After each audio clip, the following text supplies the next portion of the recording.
Грузиялык мушкер Арчил Тазиашвили ата-анашы Бусурманкул Абдибайыт уулу өзүнүн алдаганча оор болсо да кармашууга даяр. Кыргызстанга жеңиш үчүн келгенин билдирди. Ал бул оюн бүгүн Бишкекте өткөн маалымат жыйынында ортого салды.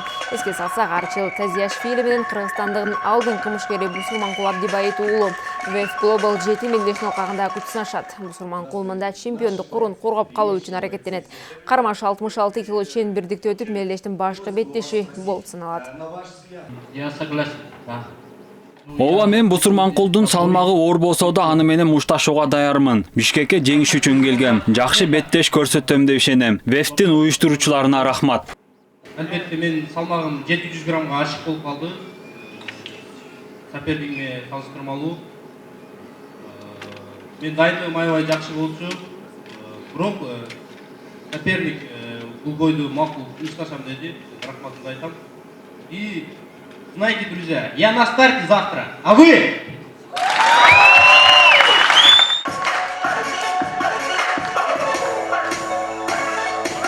Бусурманкулдан сырткары спорт сүйүүчүлөрү Актелек Жумабек уулунун, Нурлан Токтобакиев жана башкалардын өнөрүнө күбө болуп алышат.